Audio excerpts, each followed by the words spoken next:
హల్లెలూయా. యేసయ్య కుష్టివాణ్ణి ముట్టుకున్నాడు. ఆమేన్. హల్లెలూయా. కుష్టివాణ్ణి ముట్టుకున్నాడు.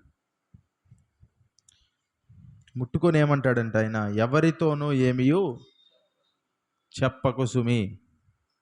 హల్లెలూయా. ఎవరితో చెప్పకు అంటాడు ఆయన. ఇంకొన్ని చోట్ల చూస్తే నువ్వు ఇక్కడే ఉండు అంటాడు. ఎందుకంటే అందరికీ చెప్పాలి వాడు. మార్కు సువార్త 5వ అధ్యాయంలో దెయ్యం పట్టిన వాడు వదిలించిన తర్వాత వాడు ఏమంటాడు, నేను కూడా వస్తాను అంటాడు. వస్తే ఏంటి, ఇప్పుడు ఏం చేయాలి? ఇంటికి వెళ్ళి, ఇప్పుడు ఆ ఊళ్ళో ఎట్లా తిరిగాడు? దెయ్యం పట్టి తిరిగాడు. ఇప్పుడు దెయ్యం పట్టి తిరిగిన వ్యక్తి దెయ్యం విడుదల కాగానే యేసుప్రభుతో వెళ్ళిపోతే ఏమన్నా తెలిసిద్దా ఊళ్ళో వాళ్ళకి? తెలియదు. కాబట్టి ఏం చేయాలి? అతడు ఇంటికి వెళ్ళి ఇంట్లో వాళ్ళకి కనపడాలి. వీధుల్లో తిరుగుతూ ఉంటే వాళ్ళందరూ ఏమనుకుంటారంటే, అరే ఇతను మొన్నటి దాకా దెయ్యం పట్టి తిరిగాడు కదా, ఇప్పుడు ఇట్లా తిరుగుతున్నాడు, అసలు ఏమైంది? ఇతరులు ఎట్లా దెయ్యం ఇతన్ని ఎలా విడిచిపెట్టిందని ప్రశ్న వస్తుంది. ప్రశ్న వచ్చినప్పుడు అతడు చెప్తాడు. ఏం చెప్తాడు అతను? యేసు ప్రభువు నన్ను స్వస్థపరిచాడు, హల్లెలూయా అని చెప్తాడు. యేసు ప్రభువు నన్ను స్వస్థపరిచాడు అని చెప్తే అతడు దేవునికి సాక్ష్యార్థంగా ఉంటాడు. హల్లెలూయా. ఇక్కడ కూడా ఏమంటాడు? నీవు వెళ్ళి వారికి సాక్ష్యార్థమై. ఎవరికి సాక్ష్యార్థం? ఇక్కడ ఎవరితో ఏమీ చెప్పొద్దు అన్నాడు, కానీ కింద ఏమంటారు మళ్ళా? వెళ్ళి సాక్ష్యార్థమై. ఏంటి సాక్షి? ఎవరికి సాక్ష్యార్థం? ఎవరికి? అక్కడ ఉన్న యాజకుడికి. హల్లెలూయా. ఎవరితో ఏమీ చెప్పకని ఎవరి గురించి? ఎందుకు యాజకుడికి ఎందుకు సాక్ష్యార్థంగా ఉండాలి? మిగతా వాళ్ళకి ఎందుకు చెప్పకూడదు? ఎందుకంటే కుష్టివాణ్ణి ముట్టుకున్నాడు కదా ఆయన. హల్లెలూయా. యేసుప్రభు చేసే పనులన్నీ ఎలా ఉన్నాయి? అప్పట్లో ఉన్న ధర్మశాస్త్రము వాళ్ళు ఏమంటారంటే, ఈయన దానికి విరుద్ధంగా చేస్తున్నాడు అంటారే కానీ చేయట్లేదు ఆయన. హల్లెలూయా. అందుకే ఆయన ఎప్పుడు చూసినా వాళ్ళు ఏం చేయాలనుకుంటున్నారంటే, ఈయన వ్యతిరేకంగా ఉన్నాడు అంటారే కానీ ఆయన లేడు. ఇక్కడ కూడా ఏమంటాడు? ఇతన్ని వెళ్ళి యాజకుడు కనుపరుచుకోమని ఎవరు చెప్పారు? ధర్మశాస్త్రంలో ఉందా? మోషేనే చెప్పారా దేవుని ద్వారా? హల్లెలూయా. అంటే ఆయన చెప్తున్నాడు, ఆయన కూడా ఏంటి? పాటిస్తున్నాడు. హల్లెలూయా. సాక్ష్యార్థంగా ఉండమని కూడా చెప్తున్నాడు ఆయన. అంటే ఏం చెప్తున్నాడంటే దేవుడు ఈ రోజున ఇక్కడ మనకి, మన జీవితంలో దేవుడు అద్భుతం చేస్తే దానికి మనము సాక్ష్యార్థంగా ఉండాలి. హల్లెలూయా. మనము అంటే మనం చెప్పేదానికన్నా మనల్ని చూసి తెలుసుకోవాలి. హల్లెలూయా. ఎట్లాగంట ఇప్పుడు దెయ్యం పట్టినోడు దెయ్యం లేకుండా తిరుగుతూ, అంటే సాధారణమైన మనిషిలాగా మార్కెట్లోకి వెళ్తే ఎట్లా ఉంటుంది? ఇప్పుడు ఒక వ్యక్తికి దెయ్యం బట్టి చిలకలూరుపేట మార్కెట్లో తిరుగుతున్నాడు రోజు. 3-4 నెలలు తిరిగాడు. ఒక్కసారిగా మామూలు మనిషిలాగా తిరుగుతున్నాడు. ఏమంటారు అప్పుడు మార్కెట్లో వాళ్ళందరూ? ఏమంటారు చెప్పండి? పట్టించుకోకుండా ఉంటారా? అడుగుతారా? ఏమైంది ఇతనికని అడుగుతారు కదా. హల్లెలూయా. అంటే వాళ్ళు ఏంటి, ఇతను ఏమైనా మాట్లాడా? నాకు దెయ్యం పోయిందని చెప్పాడు ఎవరి దగ్గరికన్నా వెళ్ళి? చెప్పలేదు. కానీ వాళ్ళకి ఎలా తెలుసు? ఏం చెప్పింది వాళ్ళకి? అతను మారాడు కదా, అతని ప్రవర్తన మారింది. హల్లెలూయా. అది మాట్లాడుతుంది. మనం కూడా అది మాట్లాడాలి. అంటే మనల్ని ప్రయత్నించమని చెప్పట్లా, మిమ్మల్ని మీరు మార్చుకోవాలి ప్రవర్తనని కాదు. యేసు ప్రభు మారిస్తే అది కనపడుద్ది పైన. హల్లెలూయా. ఇప్పుడు ఒకతనికి బాగా కోపం అంట. అతను కొన్నాళ్ళు ఏదో చేసి కొన్ని ట్రిక్స్ ఫాలో అయ్యి, లోకల్లో కొన్ని ట్రిక్స్ ఉంటాయి కోపం తగ్గాలంటే. కొన్ని ఉంటాయి, ఇవి చెయ్యాలి, శ్వాస ధ్యాస పెట్టాలి, మెడిటేషన్ ఇవన్నీ రకరకాలవన్నీ చేసి కొన్నాళ్ళ తర్వాత మళ్ళీ వచ్చి చెప్తున్నాడంటే ఏం చెప్తున్నాడంటే నాకు కోపం తగ్గింది అన్నాడంట. అతను చెప్తున్నాడంట కోపం ఎవరు చెప్పాలి కోపం తగ్గిందని అతనికి? అతను కొన్నాళ్ళు పోయిన తర్వాత సమాజంలో ఉన్నోళ్ళరే ఇదివరకు ఇతను కోపం ఉంది, కోపిస్తోడు, ఇప్పుడు కోపం లేదని వాళ్ళు చెప్పాలి. ఇతను వచ్చి నాకు కోపం పోయింది అన్నాడంట. సాయంత్రమే ఇంట్లో పెద్ద తగాదా అయిందంట. తగాదా అవటానికి కూడా కారణం ఏంటంటే ఇంట్లో వాళ్ళు కాదు, ఏనే అంట. ఎవరు? ఏనే. ఇప్పుడు ఎవరు చెప్పాలి కోపం పోయిందని? వాళ్ళు చెప్పాలి. హల్లెలూయా. ఇతను కాదు చెప్పాల్సింది. అంటే ఏంటి? ఇప్పుడు ఇక్కడ దెయ్యం పట్టిన వాడు మారాడని ఎవరు చెప్పాలి? సమాజంలో అప్పటిదాకా చూసిన వాళ్ళు చెప్పాలి. దెయ్యం లేదురా ఇతనికి అని చెప్పి చెప్పాలి, వ్యత్యాసం ఉందని చెప్పాలి. హల్లెలూయా. ఇప్పుడు నాకు అసలు కోపమే రాదు తెలుసా అని గట్టిగా అరుస్తూ చెప్తే ఎలా ఉంది ఇది? ఎందుకు కోపడుతున్నావు బాబు అంటే అసలు నాకు కోపమే రాదు తెలుసా, నీ కోపట్టప్పుడు నువ్వు చూసావా అని అంటే ఎలా ఉంది ఇది? ఏమన్నా అర్థం ఉంది అందులో? ఓ పక్క నేను చెప్పే టోనే, నా వాయిస్ ఎలా ఉంది? కోపంగా ఉంది. కానీ నేనేంట్రా అంటే కోపం రాదు తెలుసా అని గట్టిగా అరిస్తే, అసలు నేను ఒక్కసారి కూడా నా జీవితంలో అరవలేదు తెలుసా అని అరుస్తూ మాట్లాడితే ఎలా ఉంటుంది? అట్లా ఉంటుంది. హల్లెలూయా. అంటే ఏం చెప్తున్నారంటే దేవుడు, ఆయన యేసయ్య ఆయన హృదయాలను మారుస్తాడు ఆయన. హల్లెలూయా. చాలాసార్లు ఏమంటారంటే స్వస్థత అంటారు, అద్భుతం అంటారు, ఆయన చేస్తాడు. హల్లెలూయా. కానీ యేసుప్రభు ఏం చేస్తారంటే హృదయాన్ని మారుస్తాడు. హృదయాలను మార్చే దేవుడు. హల్లెలూయా. హల్లెలూయా. ఆయన ఏంటి? ఎహెజ్కేల్ ఏమంటాడు? ఆయన రాతి గుండెని ఏం చేస్తాడంట? మాంసపు గుండెగా మారుస్తాడు. రాతి అంటే ఎలా ఉంటుంది? రాయి గట్టిగా ఉంటుంది, మాంసం అంటే మెత్తగా ఉంటుంది. హల్లెలూయా. రాతి గుండెని మాంసంగా మనం ఫేక్ చేస్తే రాదు అది. మనము ఫేక్ చేస్తే అంటే ఫేక్ అంటే పైన చేస్తే అది అవ్వదు. అది అక్కడి నుంచి ఇప్పుడు చెట్టంతా బాగుపడాలంటే ఏం చేయాలి? ఎక్కడి నుంచి అది రావాలి? వేరుల్లో నుంచి బాగుంటే చెట్టు బాగుంటుంది. పైన పూత పూస్తే అంటే పైన కొమ్మకి ఆకుకి అందంగా దిద్దుతాడు ఎవడన్నా వెళ్ళి? దిద్దలేరు. ఎక్కడి నుంచి బాగుండాలి? నరిష్మెంట్ ఎక్కడి నుంచి ఉండాలి దానికి? వేరుల్లో నుంచి దానికి బాగుంటే చెట్టు అంతా బాగుంటుంది. అలాగే మనిషి పైకి బాగుండాలంటే ఎక్కడి నుంచి ఉండాలి? లోపల బాగుండాలి. హల్లెలూయా. లోపల నుంచి బాగుండాలి. అందుకే కొంతమంది ముఖంలోనే ఏమవుతుందంట? ముఖంలోనే అర్థమైపోతుంది. హల్లెలూయా. లోపల ఎలా ఉందో ముఖంలోనే తెలిసిపోతుంది. హల్లెలూయా. కొంతమంది చూడటానికి చాలా అందంగా ఉంటుంది ముఖం, కానీ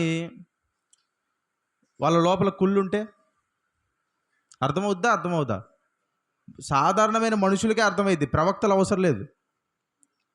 ప్రవక్త వచ్చి చెప్పాలా? సాధారణమైన మనుషులకే పైకి అందంగా ఉన్నా లోపల బాగోకపోతే అర్థమైపోద్ది. కానీ కొంతమంది పైన రూపం అంతంత మాత్రంగా ఉన్న లోపల వాళ్ళ మనసు పైకి కనబడుతుంది. హల్లెలూయా. హల్లెలూయా. అంటే ఏంటి? లోపల మారాలి, అది దేవుడు మారుస్తాడు. ఆమేన్. యేసయ్య ఏమంటాడు ఒక దగ్గర అంటే, మీరేం చేస్తారు? పాత్రని పైన కడుగుతారు. ఎక్కడ? పైన కడుగుతారు. లోపల ఏం చేయరంట? లోపల శుభ్రం చేయరు, లోపల కడగరు అంటాడు. అంటే లోపల నుంచి కడగాలి. ఇంట్లో తిని పడేసిన పాత్రలు ఉంటే పైన కడిగి పక్కన పెట్టేస్తారా?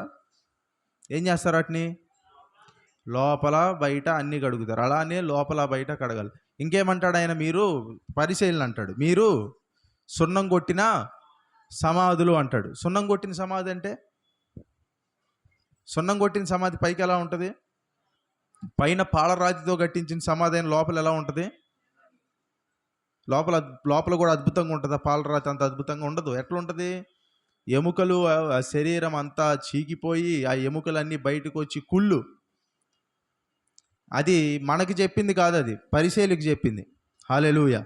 అంటే దేవుడు ఏమంటున్నాడంటే, దేవుడు పైన ప్రవర్తనని మార్చుకోవద్దు, నాకు అవకాశం ఇస్తే నేను లోపల నుంచి మారుస్తాను అంటాడు ఆయన.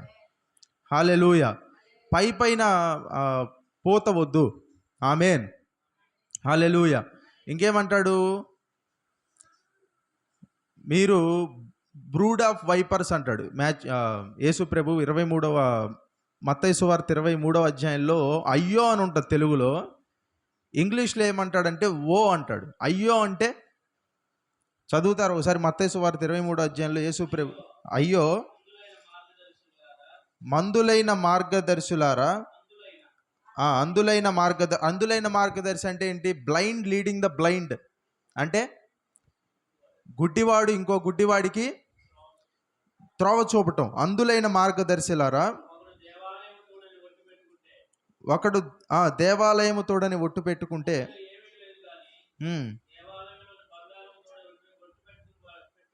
ఇక్కడ చూస్తే మీరేంటంటే పైనుంచి అయ్యో అనే పదం ఎన్నిసార్లు ఉంటుంది చూడండి ఒకసారి మీకు. ఇక్కడ మీరు 13వ వచనంలో మొదలవుతుంది కదా. 13వ వచనంలో అయ్యో వేషధారులారా, 15లో అయ్యో, 16 3, తర్వాత 23 4, నెక్స్ట్ 25 ఎన్నిసార్లు? 7 సార్లు అయ్యో. ఎన్నిసార్లు మొత్తం? అంటే అన్నిసార్లు వాళ్ళ గురించి చెప్పాడు. అంటే అంతా వేషధారణే. అంటే ఏంటి? పైన చేయాలని చూస్తారు వాళ్ళు ఏది చేసినా. అంటే ఇప్పుడు కూడా అంతే, అంత పైన ఏది చేయకూడదంట. పైన చేయకూడదు. హల్లెలూయా. చాలామంది ఏం చేస్తారంటే సరైన ఆహారం తినరు. ఇప్పుడు శరీరం బాగుండాలంటే ఏం చేయాలి? ఫస్ట్ లోపలికి తీసుకునే దాన్ని బట్టి పైకి కనపడిద్ది. హల్లెలూయా. ఇప్పుడు కొంతమంది తిండి మీద ధ్యాస పెట్టరు. అంటే తిండి మీద అంటే ఏం తింటాము, ఆరోగ్యంగా తినాలని చూసుకోరు, చెత్త అంతా తింటారు. కానీ పైన ఇప్పుడు ఏం చేస్తారు? పైకి ఫేస్ బాగుండాలని చెప్పి ఫేస్కి అది పూయటము ఇది పూయటము టీవీలో చూపిస్తారు. ఏం చూపిస్తారు? ఈ క్రీమ్ పూస్తే మీరు 2 వారాల్లో, నెల రోజుల్లో తెల్లగా మారుతారు. తెల్లగా ఏం చేస్తారు? ఏమైనా ప్రయోజనమా? ఏమీ లేదు. ఇప్పుడు తెల్లగున్నోళ్ళు ఏం చేస్తున్నారు? ఇప్పుడు తెల్లగున్నోళ్ళు మాత్రం ఏమైనా చేస్తున్నారు? చేసేది ఏం లేదు వాళ్ళు. ఇది పూస్తే ఎలా అవుతారు, ఇంకా గ్లో వస్తుంది, మీకు నానా రకాలన్నీ పోస్తారు. దానివల్ల ఏమైనా ప్రయోజనమా? లేదు. లోపలికి తినేది సరిగ్గుండి తీసుకునే నీళ్లు బాగా తాగితే ఏమవుతుంది? అది ముఖంలో రిఫ్లెక్ట్ అవుతుంది. అది హల్లెలూయా. అంటే శరీరం బాగుండాలంటే, ఫేస్ గ్లో రావాలంటే ఏం చేయాలి?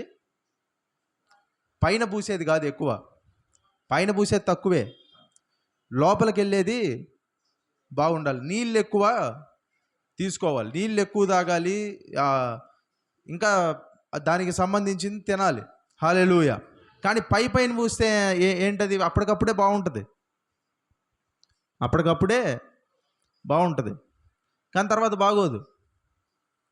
అంటే ఏంటి? సమాజం అట్లా పెట్టింది. చిన్నపిల్లల పుస్తకంలో కూడా పెట్టేసి ఇలా పెట్టారండి. ఏం పెట్టారంటే ఒక క్లిప్లో చూపిస్తారు. ఏం చూపిస్తారంటే తెల్లగా ఉన్న ఒక మనిషిని పెట్టి అందము, ఇంగ్లీష్లో బ్యూటీ, నల్లగా ఉన్న ఒక మనిషిని పెట్టి అగ్లీ అని పెట్టారంట. ఎవరు చెప్పారు తెల్లగా ఉంటే బ్యూటీ, నల్లగా ఉంటే అగ్లీ అని? దేవుడు చెప్పాడా?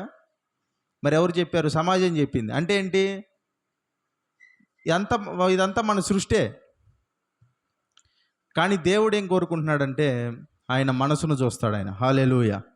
ఆయన పై రూపమును లక్ష్యము చేసే దేవుడు కాడు. హల్లెలూయా. పై రూపాన్ని ఆయన చూడడు, మనసును చూస్తాడు. హల్లెలూయా. పై రూపం. దావీదుకి అన్నలు ఎంతోమంది ఉన్నారు. మంచి దేహము ఉంది, పెద్ద ఆజానుబాహులే. సౌలు ఆజానుబాహుడే, కానీ వాళ్ళని చూడలేదు దేవుడు. హల్లెలూయా. దావీదును చూశాడు ఆయన. ఎందుకంటే ఆయన పై రూపము లక్ష్యము చేసే దేవుడు కాదు. ఆయన హృదయ అంతరంగాల్ని ఎరిగిన దేవుడు ఆయన. హల్లెలూయా. అంటే ఆయన ఏంటి, ఆయన ముందుగానే చూశాడు మనల్ని. ప్రీడెస్టినేషన్ అంటారు. ఎఫ్ఎస్సి 1లో ఏమంటాడు, జగత్తు పునాది వేయబడక మునుపే క్రీస్తులో మనల్ని ఎన్నుకున్నాడు. అంటే ఏంటి, అప్పుడే చూశాడు మనల్ని. మన మనసు ఎలా ఉంటుందో అప్పుడే తెలుసు ఆయనకి. ఇప్పుడు చాలామంది అంటారు, దేవుడే శక్తిమంతుడైతే అందరినీ ఎందుకు పరలోకానికి తీసుకోడు, నరకానికి ఎందుకు పంపిస్తున్నాడు? కొంత దేవుడు పంపిట్లా, దేవుడు ముందుగానే చూశాడు. ఎవరు ఒప్పుకుంటారు ఎవరు ఒప్పుకోరో కూడా ఆయనకు ముందే తెలుసు. జగత్తు పునాది వేయబడక ముందే యేసు ప్రభుని నమ్మే హృదయం ఎవడుకుంది, యేసు ప్రభుని తిరస్కరించే వాళ్ళు ఎవరో కూడా ఆయన ముందుగానే చూశాడు ఆయన. హల్లెలూయా. ఆయన పంపించట్లేదు, ఆయన మనందరికి ఇచ్చిన దాన్ని వాడుకొని మనం ఎలా చేస్తామనేది ఆయన ముందుగానే చూశాడు ఆయన. హల్లెలూయా. కాబట్టి పై రూపాన్ని లక్ష్యము చేసే దేవుడు కాదు ఆయన. హల్లెలూయా. పై పైన ఎంత చేసినా అది వ్యర్థమే. ఆమేన్. హల్లెలూయా. ఏది చేసినా వ్యర్థమే. పైన ఎలా ఉన్నారు అనేది దేవుడికి అనవసరము. దేవుడు ఏం చూస్తాడంటే హృదయాన్ని చూస్తాడు. హల్లెలూయా. అందుకే ఏమవుతుంది ఇక్కడంటే, వీళ్ళని వేషధారులారా అంటే వీళ్ళు ఎన్నోసార్లు అంటాడు వేషధారులారా అని. వేషధారులారా అన్నాడంటే దాని అర్థం ఏంటంటే, ఉన్నది కాకుండా లేనిది చూపిస్తారు వీళ్ళు. ఉన్నది కాకుండా లేనిది అంటే అప్పు తెచ్చుకున్నది చూపిస్తారు. ఉన్నది ఉన్నట్లు దేవుడి దగ్గరికి వచ్చేవాళ్ళు దేవుడు ఇష్టపడతారు వాళ్ళు. హల్లెలూయా. దేవుని కార్యం ఎలాగంటే, ఇప్పుడు చూడండి, దేవుడు ఇక్కడ తన అభిషేకాన్ని పెట్టినా, తన కృపను పెట్టినా, తన బలాన్ని పెట్టినా, అది మీ జీవితంలోకి నదిలాగా ప్రవహించాలంటే మీరు ఎలా రావాలో తెలుసు. దేవుడి దగ్గరికి మాస్క్ లేకుండా రావాలి. హల్లెలూయా. మాస్క్ లేకుండా ఉన్నది ఉన్నట్టుగా రావాలి. హల్లెలూయా. మాస్క్ లేకుండా వస్తే దేవుడి ప్రవాహము అట్లాగా మిమ్మల్ని తాగుతుంది. హల్లెలూయా. మాస్క్ అంటే మనం పెట్టుకొని రాకూడదు. ఇట్లా ఈ దేవుడి దగ్గరికి వెళ్తున్నాం కదా, ఇలా ఉండాలి, దేవుడితో ఇలా మాట్లాడాలి, ప్రిపేర్డ్గా ఈ మాటలు పలకాలి, ఇలానే చెప్పాలి, కొంచెం కనపడే వాళ్ళకి ఎలాగంటే పరిశుద్ధంగా కనపడాలి. ఇవన్నీ దేవుడు చూడ్డు. మనము విరిగిపోయిన మనసును ఆయన ఏం చేస్తాడంట? లక్ష్యము. హల్లెలూయా. విరిగిన మనసును ఆయన లక్ష్యము చేస్తాడు. అంటే బ్రోకెన్ హార్ట్, ఆయన పరిపూర్ణముగా ఉన్న హృదయమును లక్ష్యం. విరిగిన మనసు ఎప్పుడైతే విరిగిపోయి బ్రోకెన్ అంటే విరిగిపోయింది తేవాలి దేవుడి దగ్గరికి. ఏం తేవాలి దేవుడి దగ్గరికి? విరిగిపోయింది తేవాలి. మనం అతుకుపెట్టి సగం అతుకుపెట్టి తీసుకొని వచ్చి ఈ మిగతాది నువ్వు చూడంటే దేవుడు చూడ్డది. హల్లెలూయా. ఇప్పుడు ఏదన్నా ఇంట్లో పాడైపోతే వస్తువు ఉంటే దాన్ని బాగు చేసేవాడి దగ్గరికి తీసుకెళ్తే వాడు బాగు చేస్తాడు. నువ్వు బాగు చేసి ఇంకొకటి చేయించి వాడిని చేయమంటే ఇన్ని రకాలు కుదరవు. హల్లెలూయా. ఏదైనా దేవుడి దగ్గరికి మనము దేవుణ్ణి కంప్లీట్గా నమ్మనట్టే. మనం అతుకులు పెడుతున్నామంటే ఏంటి దాని అర్థం? దేవుణ్ణి ఇది కంప్లీట్గా చేస్తాడని నమ్మనట్టే. హల్లెలూయా. కాబట్టి దేవుడు ఏమంటున్నాడంటే, ఆయన దగ్గర ఏ మాస్క్ లేకుండా, ఏ పర్ఫార్మెన్స్ లేకుండా దేవుడి దగ్గరికి మనము రావాలి. ఆయన ఏం చేస్తాడంటే హృదయాన్ని మారుస్తాడు. ఆయన ఏం మారుస్తాడు? ఆయన హృదయాలను మారుస్తాడు. హల్లెలూయా. అంటే మీకు లేని హృదయాన్ని కూడా ఆయన తీసుకొచ్చి మీకు పెడతాడు. రాడికల్గా చేస్తాడు ఆయన. అది కూడా హల్లెలూయా. రాడికల్గా అంటే ఒక మనిషి తనను తాను చేసుకోవటానికి 10 సంవత్సరాలు పడితే ఆయన ఒక్క రోజులో చేస్తాడు ఆ పని. హల్లెలూయా. ఒక్క రోజులో నీ జీవితం, నీ హృదయాన్నే మార్చేస్తాడు ఆయన. అప్పటిదాకా లేని ఆలోచనలు నీకు వస్తాయి.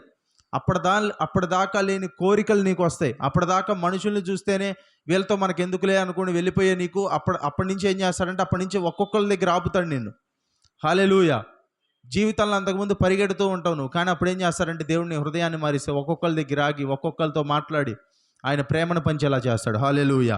కాబట్టి దేవుడు హృదయాలను మార్చే దేవుడు ఆయన.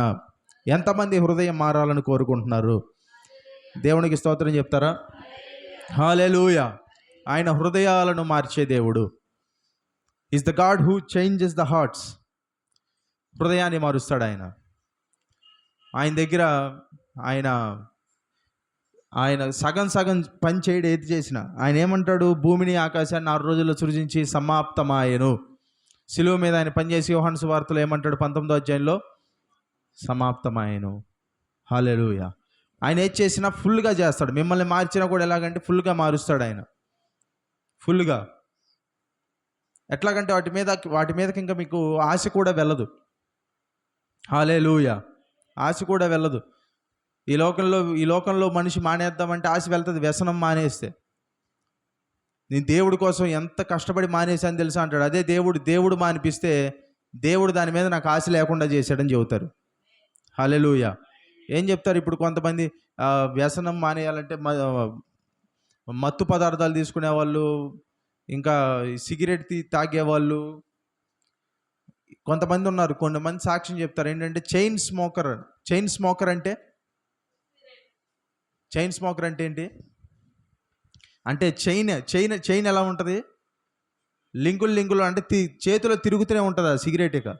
ఆ సిగరెట్ ఉంటుంది కదా, అది ఇంకా తిరుగుతూ రోజు మొత్తం స్మోకర్ వేరు, చైన్ స్మోకర్ వేరు. రోజు మొత్తం ఏంటి? రోజు మొత్తం చేతిలో తిరుగుతుంటుంది. అది మానేద్దాం అనుకుంటే ఏమవుతుందంట? వాళ్ళు మానలేరు. నాలిక పీగుతూ ఉంటుంది, చాలా కష్టంగా ఉంటుంది, అసలు తల పట్టేసినట్టు ఉంటుంది. ఇదన్నీ నీకెలా తెలుసు అని అడగొద్దు, వాళ్ళు చెప్తుంటే విన్నా. హల్లెలూయా. ఎట్లా ఉంటుందంట? తల పట్టేసినట్టు ఉంటుంది. వాళ్ళని దేవుడు ఏం చేశాడు? మార్చాడు ఆయన. హల్లెలూయా. ఇప్పుడు వాళ్ళు ఏం చెప్తారు? వాటి మీద మాకు మనసే లేదు అంటారు. హల్లెలూయా. అది నిజంగా దేవుడు మారిస్తే మారే హృదయము. ఆమేన్.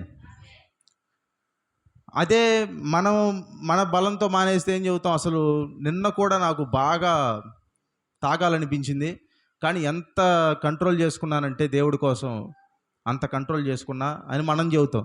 అది నిజంగా మారినట్టు కాదు. అది దేవుడు మారిస్తే దాని మీదకి నీ మనసు కూడా వెళ్ళదు. హల్లెలూయా.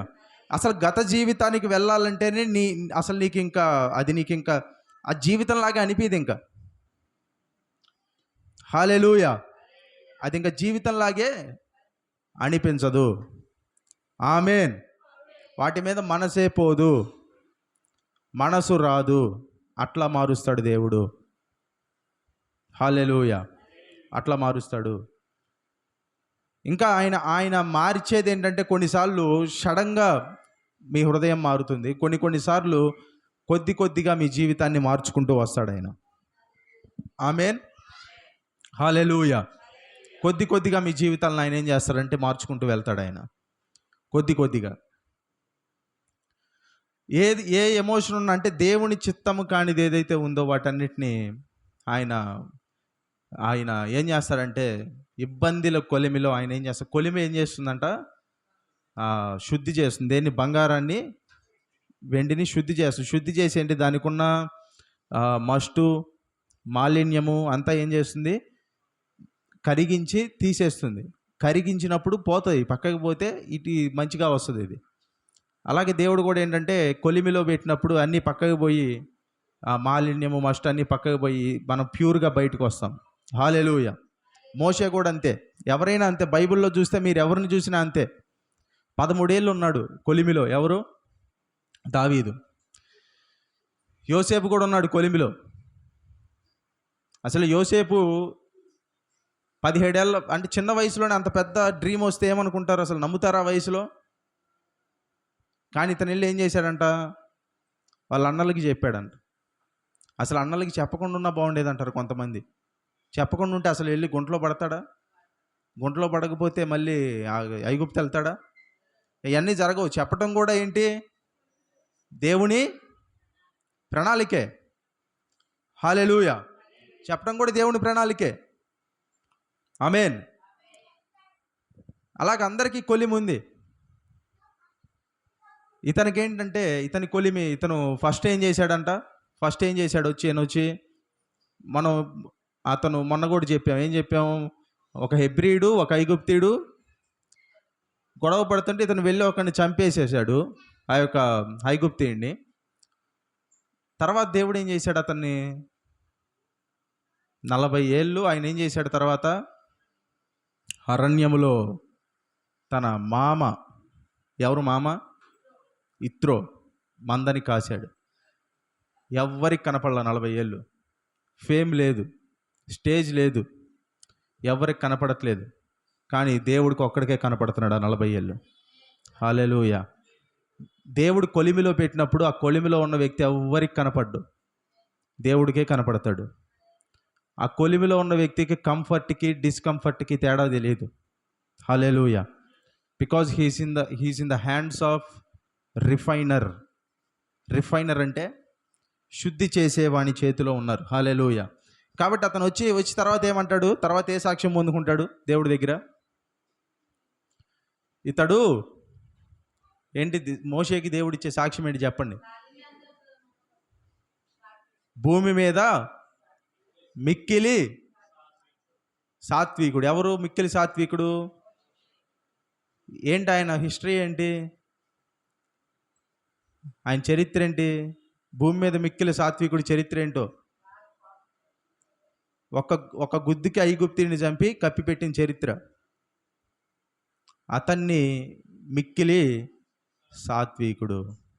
హల్లెలూయా. దేవుడు మార్చాడు. ఆయన మారాడా? ఆయన మారలా, దేవుడే ఆయన్ని మార్చాడు. కొన్నిసార్లు దేవుడే ఎలా చేస్తాడు? ఎందుకంటే మనల్ని మన వీక్నెస్ ఎక్స్పోజ్ అవుతుంది. దేవుడి దగ్గరికి వెళ్ళే కొద్దీ ఏమవుతుందంటే మన బలహీనతలు, దేవుడు ఎంత దగ్గర అయితే అంతగా మనం బలపడం, మన బలహీనతలు బయటపడతాయి. చాలామంది ఏంటంటే దేవుడికి దగ్గరగా నడు, నువ్వు బలం మామూలుగా ఉండదు అంటారు. కానీ దేవుడికి దగ్గరగా వెళ్తే బలం రావటం కాదు, ముందు బలం రావటానికన్నా ముందు ఏమైంది తెలుసా? ఉన్న బలహీనతలన్నీ బయటపడతాయి. చాలామంది రోజు ప్రార్థన చేయి, రోజు వాక్యం చదువు, అసలు నీకు మామూలు బలం ఉండదు.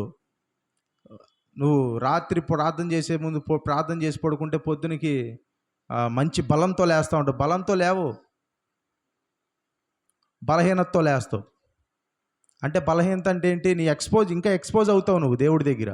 పౌలు గారు ఏమంటారు చెప్పండి తిమోతికి పత్రిక రాస్తూ? పాపుల్లో నేను ప్రధాన, ఇంగ్లీష్లో ఏమంటాడు తెలుసా? ఐ యామ్ చీఫ్ సిన్నర్ అంటాడు. ఐ యామ్ అంటే ఏంటి? ఐ యామ్ అంటే ఏంటి? ఐ వాజ్ అంటే ఏంటి? ఇంగ్లీష్ క్లాస్ ఏనండి. ఐ యామ్ అంటే ఏంటి? ఐ వాజ్ అంటే ఏంటి? ఐ యామ్ అంటే ప్రెజెంట్ టెన్స్, ఐ వాజ్ అంటే పాస్ట్ టెన్స్. తిమోతికి పత్రిక రాసే సమయానికి పౌలు గారు పరిచర్య అప్పుడే మొదలుపెట్టాడా? ఎక్కడికి వచ్చాడు పరిచర్యలో? దాదాపు చివరి దశకు వచ్చాడు. చివరి దశకు వచ్చి పౌలు గారు ఏమంటాడంటే, నేను భూమి మీద ఉన్న నీతిమంతుల్లో ప్రధానమైన నీతిమంతుడిని అనట్లేదు ఆయన. చివరి దశలో ఎప్పుడు ఎన్నో కార్యాలు దేవుడి కోసం చేసి, ఎన్నో జర్నీస్ యేసు ప్రభు కోసం చేసి, ఎన్నో దెయ్యాలను నెల్లగొట్టి, ఎంతోమంది రోగులను స్వస్థపరిచి, ఎంతోమందికి అద్భుతం చేసి, ఎన్నో ప్రత్యక్షతలు బోధించి చివరికి ఏమంటాడంటే ఆయన, నేను ఇప్పుడు ఐ యామ్ అంటాడు. నేను పాపుల్లో ప్రధాన అంటే పాపినంటే ఆయన ఐడెంటిటీ చెప్పట్లా. దేవుడు నీతిమంతుడిగా తీర్చాడు, ఓకే. కానీ ఏంటి? దేవుడికి అంత దగ్గరగా వెళ్ళిపోతే ఏమవుతుంది తెలుసా? దేవుడికి దగ్గరగా వెళ్ళే కొద్దీ బాగా ఇట్లా బలం పెరిగిపోదు. దేవుడికి దగ్గరగా వెళ్ళే కొద్దీ విరిగిపోతూ ఉంటాం మనం. హల్లెలూయా. దేవుడికి దగ్గరగా వెళ్ళే కొద్దీ ఏమవుతాం మనం? విరిగిపోతూ అంటే మనది కానిది ఏదైతే ఉందో అంతా విరిగిపోయి చివరికి ఏం మిగులుతుందంటే ఆయనే మిగులుతాడు. హల్లెలూయా. అంటే ఏంటి? దేవుడికి దగ్గరగా వెళ్తే నిన్ను నువ్వు చూసుకోవు, దేవుడే మిగులుతాడు ఇంకా. హల్లెలూయా. దూరం నుంచి చూస్తే కొండను చూస్తే ఉంటుంది, ఇంతే ఉంటుంది. కానీ దగ్గరికి వెళ్తే ఇట్లా మనం తలెత్తి చూస్తాం కదా, అది కూడా అంతే. దేవుడు కూడా మనం దూరం నుంచి చూస్తే ఇంతేనా అనుకుంటాం, కానీ దగ్గరికి వెళ్ళేసరికి ఇంకా మనం మిగలం. ఇంకా అక్కడ దేవుడు తప్పితే ఇంకెవరు కనిపించరు మన ఎదురు. హల్లెలూయా. దేవుడే ఉంటాడు ఇంకా. కాబట్టి ఏంటంటే దేవుడితో జర్నీ ఎలా ఉంటుందంటే లోకం చెప్పినట్టు ఉండదు, లోకం కూడా చెప్పదు. దేవుడితో నడిస్తే ఇలాగా అలాగా అంటారే కానీ మనం నడిచిన వాళ్ళకే తెలుస్తుంది అది. హల్లెలూయా. అలాగే మోషేని మార్చినట్టే మారుస్తాడు అందరిని ఆయన. ఆయన ఎవరైతే చూడండి, కోపం ఖరీదు ఎవడికి తెలుసో వాడే కోపపడటానికి నిదానిస్తాడు. హల్లెలూయా. ఎందుకంటే దాని ఖరీదు తెలియాలి. ఒకసారి ఏం చేశారంటే, బైబిల్ కాలేజీలో ఉన్నప్పుడు ఒక లీడర్స్ని పెడతారు అక్కడ. 30 మంది 40 మంది ఉంటాం. 40 మంది మీద లీడర్స్ పెడతారు. లీడర్స్ పెడితే ఇతను మొత్తానికి లీడరు, ఇతను వర్క్ లీడరు, ఇతను డివోషన్ లీడరు, ఇంకా ఇతను డార్మెటరీ లీడరు, ఇతను కిచెన్ లీడరు అంటారు. నన్ను ఏం చేశారంటే వర్క్ లీడర్ అంటే అన్ని లీడర్ల కన్నా పైన అనమాట. వర్క్ లీడర్ అంటే ఏంటి? వర్క్ చేపిస్తాడు అక్కడ అందరికన్నా ఎక్కువ. అది పెట్టి తర్వాత రోజే అది అనౌన్స్ చేస్తారు. నవంబర్ 27వ తారీఖు అనౌన్స్ చేస్తారు 2019. ఈలోపు ఏమైంది, ఆ ముందు రోజు మాకు జూనియర్స్ ఉంటారు. జూనియర్స్లో ఒక అతను వచ్చి, అతను మాకన్నా వయసులో చాలా పెద్దోడు. అప్పుడు మాకు 19 ఏళ్ళు 18 ఏళ్ళు అలా ఉంటాయి, అతనికి 30 ఏళ్ళు ఉంటాయి. పెద్దవాడు, చాలా పెద్దోడు. 6 ఏళ్ళ క్రితం అతను వచ్చి పనులు చెప్తున్నాడు. అంటే సీనియర్స్కి పనులు చెప్తున్నాడు. సాధారణంగా సీనియర్స్కి పని చెప్తే చెయ్యరు, అక్కడ కూడా ఉంటాయి ఇవన్నీ, చెయ్యరు.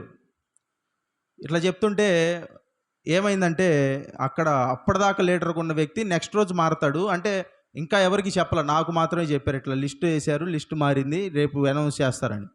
ఇతను వచ్చి నాతో చెప్పాడు. అప్పుడు నేను డివోషన్ లీడర్గా ఉన్నా. డివోషన్ లీడర్ అంటే ఏంటంటే, ఇప్పుడు డివోషన్ అంటే ఎలాగంటే, ఇప్పుడు పొద్దున్న 5 నుంచి సాయంత్రము పొద్దున్న 5 నుంచి 5:30 దాకా కీర్తనలు ఎక్స్ప్లెయిన్ ఉంటుంది. ఒక 5 వచనాలు చదివి ఎక్స్ప్లెయిన్ చేస్తారు, పాటలు పాడతారు, అయిపోద్ది. 5 నుంచి 5:30.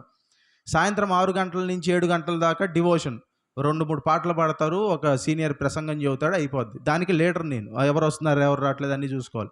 డివోషన్లో నన్ను మాట్లాడమని చెప్పాడు ఇతను వచ్చి, వర్క్ లీడర్. రేపు నేను అవుతున్నా, మాట్లాడమని చెప్తే నేను వెళ్ళి మాట్లాడా. ఇట్లా జూనియర్ అంటే గర్వం ఎవరికి? మాకే. సీనియర్ అంటే గర్వం. ఎవడికి ఎక్కువ సీనియర్ అంటే? ఎవరికి ఎక్కువ సీనియర్ అయితే? దేవుడికి ఎక్కువ. అరే వీడు సీనియర్ రా, వీడి గౌరవం ఇవ్వాలనుకుంటాడు దేవుడు. దేవుడి దగ్గర ఏమి ఉండవు. అప్పుడంటే గర్వం. జూనియర్లు సీనియర్కి పని చెప్పకూడదు, కానీ నువ్వు పని చెప్పావు అది ఇదని మాట్లాడుతుంటే అది పెరిగి పెద్ద గొడవ అయిపోయింది. అది పెద్ద గొడవ అయిపోతే కిందే ఆయన పాస్టర్ గారు ఉన్నారంటే, ఆయన ప్రెసిడెంట్, బైబిల్ కాలేజ్ ప్రెసిడెంట్. అతను ఏమన్నాడంటే, వయసులో చాలా పెద్ద ఆయన అతను. అంటే పెద్ద ఆయన అంటే 30 ఏళ్ళు ఉంటాయి అప్పుడు. అతను నేను వెళ్ళి ఆయనకి చెప్తా అన్నాడు. ప్రెసిడెంట్ అంటే ఆయనకి చెప్తానన్నాడు. నేనన్నా వెళ్ళి చెప్పన్నా, పెద్ద గొడవ అయింది, నేనన్నా వెళ్ళి చెప్పన్నా. చెప్పంటే దిగాడు. అందరూ బతిమలాడుతున్నారు, వద్దు అని చెప్పి. ఎందుకంటే ఆయన గురించి మాకు తెలుసు, ఆయన ఏం చేస్తాడు. ఇతను వెళ్ళాడు, ఆయనకి చెప్పాడు. చెప్పిన తర్వాత ఆయన ఒక పెద్ద డిస్కషన్ పెట్టాడు. 2 గంటలు మాతో మాట్లాడాడు. ఇంకా ఆయన మమ్మల్ని ఎవరిని పనులు చేయొద్దు అన్నాడు. ఇంకా తర్వాత ఒక 2 రోజులు ఆపారు. మేము పనులకు వెళ్ళట్లేదు, 2 రోజులు ఇవన్నీ ఆపారు. ఈ క్లాసులు ఇవన్నీ ఆపేసి మమ్మల్ని ఇంకా ఆయన వెళ్ళిపోమన్నాడు. అందరినీ వెళ్ళిపోమంటే మేము అందరం కూర్చున్నాం. ఇంకా టీచర్లు అందరూ వచ్చి, స్టాఫ్ అందరూ వచ్చి ఉపవాస ప్రార్థనలు చేపిస్తున్నారు, ఆయన మనసు మారాలని అది ఇదని చెప్పి చేపిస్తున్నారు. 2 రోజుల తర్వాత అయిపోయింది, అంతా సర్దు మణిగింది, అన్ని పనులకు అందరూ వెళ్ళిపోయారు. టైం వచ్చింది. ఏ టైం వచ్చింది? లీడర్స్ని అనౌన్స్ చేసే టైం వచ్చింది. ఆ టైం వస్తే లీడర్స్ని అనౌన్స్ చేయడానికి వాళ్ళు వచ్చారు. టీచర్ వచ్చి అనౌన్స్ చేస్తున్నాడు. ఆయన అనౌన్స్ చేస్తూ వర్క్ లీడర్ ప్లేస్లో నా పేరు కొట్టేసి, ఎవరు జూనియర్ మీద అయితే మేము వెళ్ళి గొడవ పడ్డామో అతని పేరు పెట్టారు అక్కడ. ఎవరు అతను? అసలు జూనియర్కి వర్క్ లీడర్ ఎవరు? జూనియర్కి ఉన్న తాళాలు అప్పగించి, చర్చి తాళాలు అప్పగించి, క్యాంపస్ మొత్తం అప్పగించి పనులు చేపియ్యా ఇవన్నీ చెప్పరు. అస్సలు జరగని పని అది. సీనియర్లుగా ఇస్తారు. ఒక్కరోజు ఆగుంటే ఏమయ్యేది? తెల్లారి పొద్దున్న వర్క్ లీడర్ పేరు దగ్గర నా పేరు చదివేవాళ్ళు. నెక్స్ట్ 4-5 నెలలు గడిచిపోయేది. కానీ ఆ ఒక్కరోజు కోపట్టడం వల్ల, ఒక్కరోజు గొడవ పెట్టుకోవటం వల్ల ఏమైంది? తర్వాత రోజు పేరే మారిపోయింది మొత్తానికి. పేరు పోయింది, పేరు మారిపోయింది, అతని పేరు వచ్చి అక్కడ పడింది. ఇంకా అతనే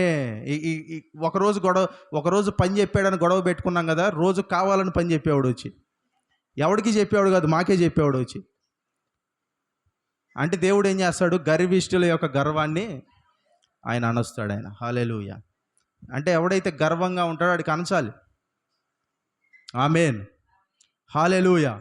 అంటే ఆయన ప్రేమ లేక కాదు, ప్రేమిస్తున్నాడు. ఎందుకంటే అది ఉండకూడదు, అది గర్వం అనేది ఎవడికి ఉండకూడదు. ఆమేన్, హల్లెలూయా. కోపం విలువేంటి, కోపం ఖరీదు ఏంటంటే 5-6 నెలల లీడర్షిప్. అంటే ఒక్క రోజులోనే అన్నీ మారిపోతాయి. హల్లెలూయా.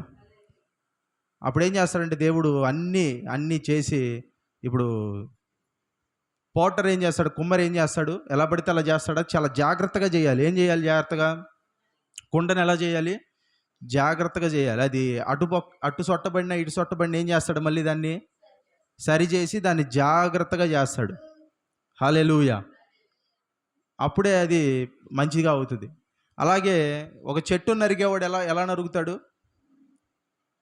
ఎక్కడ పడితే అక్కడ కొడతా కూర్చుంటాడా? ఒకే స్పాట్లో పదే ఒకే దగ్గర ఏం చేస్తాడు? ఒకే దగ్గర పదే కొడుతుంటాడు కదా. ఒకే దగ్గర పదే కొడితే ఏమవుద్ది? చెట్టు పడిపోద్ది.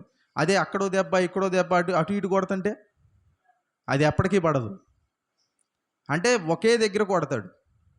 అలాగే మన గర్వం పోయేదాకా, మన కోపం అణిగేదాకా, మన కుళ్ళు పోయేదాకా ఆ యొక్క రిఫైనింగ్ ఏదైతే ఉంటుందో అది అవుతూనే ఉంటుంది. హల్లెలూయా. మన మనసు మారేదాకా. ఆమేన్.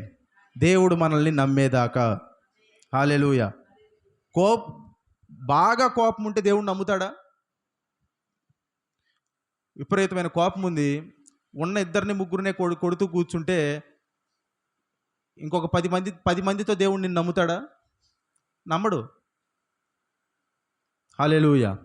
చిన్న వాటిలో నమ్మకంగా ఉన్నవాడికి ఏమిస్తాడంట? ఆయన పెద్ద కార్యాలు అప్పచెబుతాడు ఆయన. హల్లెలూయా.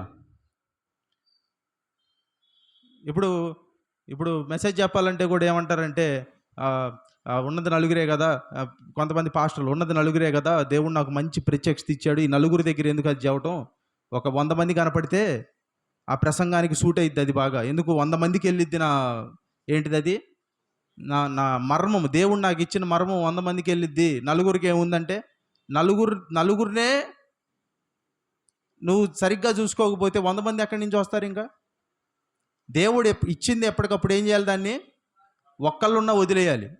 ఎందుకంటే ఆ ఒక్కడే రేపు లక్షల మందికి చెప్పేవాడు అవుతాడేమో, నువ్వు కనుమరుగైనా. హల్లెలూయా, హల్లెలూయా. వాళ్ళు కూడా ఏమంటారు, దావీదు అన్నలు, నువ్వు ఆ చిన్న మందను ఎవడి వశము చేసి, చిన్న మంద, కానీ దావీదుకి ఆ చిన్న మందే ప్రాణము. హల్లెలూయా, హల్లెలూయా. దావీదుకి ఆ చిన్న మందే ప్రాణము. Amen. God is not after the count, but he's after the hearts. దేవుడు సంఖ్య వెనక లేడు, మనం ఉన్నట్టు. దేవుడు హృదయాల వెనకున్నాడు. హల్లెలూయా. ఈ మాట గుర్తుపెట్టండి, దేవుడు సంఖ్య వెనక లేడు. God is not after the count, God is after the hearts. దేవుడు హృదయాల వెనకున్నాడు. హల్లెలూయా. మన సంఘానికి 1000 మంది రావాలి, మన సంఘానికి 2000 మంది రావాలి. ఎందుకు? ఉన్నోళ్ళని పట్టించుకుంటే, ఉన్నోళ్ళు ఒకళ్ళనొకళ్ళు పట్టించుకుంటే దేవుడు నమ్ముతాడు ఇంకా మనల్ని ఎక్కువ మందితో. ఆమేన్, హల్లెలూయా. ఉన్నోళ్ళని పట్టించుకోకుండా, ఉన్నోళ్ళని ఒకళ్ళనొకళ్ళు పట్టించుకోకుండా 1000 మంది రావాలంటే, ఇప్పుడు ఉన్నోళ్ళనే పట్టించుకోవట్లా, ఇంక 1000 మంది వస్తే అంటే ఒక సంఖ్య చెప్పుకోవటానికి బాగుంటుంది అంతే బయట. హల్లెలూయా. చెప్పుకోవటానికి బాగుంటుంది అంతే, కానీ దేవుని హృదయం ఉండదు అక్కడ. హల్లెలూయా. మనకు కావాల్సిందంతా ఏంటి? బహు విస్తార సమూహం కాదు మనకు కావాల్సింది. ఉన్న వాళ్ళ హృదయం నీకు తెలుసా? వాళ్ళని మనం నిజంగా ప్రేమిస్తున్నామా? ఆమేన్, హల్లెలూయా. కాబట్టి యేసుప్రభు ఏమంటున్నాడు ఇక్కడంటే, ఆయన వచ్చి ఇక్కడ 8వ అధ్యాయంలో వాని చెయ్యి ముడితే ఏంటంటే అప్పటిదాకా ఎవరు ముట్టుకోలేదు అతన్ని. ఎవరిని? కుష్ఠిరోగిని ఎవరు ముట్టుకోవాలి. ముట్టుకుంటే అతని హృదయం మారిపోయింది. ఏమైంది? ముట్టుకుంటే అతని హృదయము మారిపోయింది. హల్లెలూయా. మనం కూడా ముట్టుకోవాలి. హల్లెలూయా. ముట్టుకోవటం అంటే కేవలము శరీరాన్ని కాదు, హృదయాన్ని. అంటే ఒక వ్యక్తికి నువ్వు వాళ్ళతో మాట్లాడావు అంటే వాళ్ళని నువ్వు ప్రేమిస్తున్నావు, వాళ్ళ కోసం నిజంగా నువ్వు జెన్యూన్గా వాళ్ళకి కేర్ కలిగి ఉన్నావని వాళ్ళకి అర్థం అవ్వాలి. ఫేక్ చేయకూడదు. అర్థమవుతుందా మనుషులకి? ఇప్పుడు పైన నవ్వుతూ మాట్లాడేది లేదా నిజంగా అర్థమవుదా? ఖచ్చితంగా అర్థమైద్ది. హల్లెలూయా. పైకి నవ్వుతూ మాట్లాడి లోపల ఏమని అనుకుంటే అది కూడా అర్థమైద్ది, కానీ ఎవరు బయటికి చెప్పరు అంతే. పైకి నవ్వుతూ ఈరోజు మిమ్మల్ని కలవటం నాకు సంతోషంగా ఉందని, లోపల ఎందుకు కలిశానరా బాబు అనుకుంటే దేవుడికి అర్థమైద్ది, అది కూడా మనుషులకు కూడా అర్థమైద్ది. హల్లెలూయా. కాబట్టి God is not after the count but of the hearts. ఆయన ఏమంటాడంటే హృదయాన్ని మారుస్తాడు ఆయన. కొన్ని సడన్గా రాడికల్గా మారుతాయి, కొన్ని సమయాన్ని బట్టి ఆయన చదును చేసుకుంటూ వస్తాడు ఆయన. అందుకే మిమ్మల్ని మీరు దేనికి అప్పగించుకోవాలంటే ధర్మశాస్త్రానికి కాదు, దేవుడికి. ధర్మశాస్త్రాన్ని పట్టుకొని నేను దొంగతనం చేయకూడదు అని అనుకుంటే నీ మనసులో దేవుడి కన్నా దొంగతనం అనే పదమే ఎక్కువ తిరుగుతుంది. వారానికో ప్రసంగం, ఈ వారం దొంగతనం చేయకూడదు, వచ్చే వారం వ్యభిచరింపకూడదు, ఆపై వారం ఇది అంటే దేవుడి కన్నా ఎక్కువ ఏంటి? ఆ పదాలే చెబుతున్నాం, ఆ పదాలే పలుకుతున్నాం మనం. అందుకే రోమా 8 చదవండి ఒకసారి. రోమిలకు రాసిన పత్రిక 8వ అధ్యాయము 3వ వచనం చదవండి.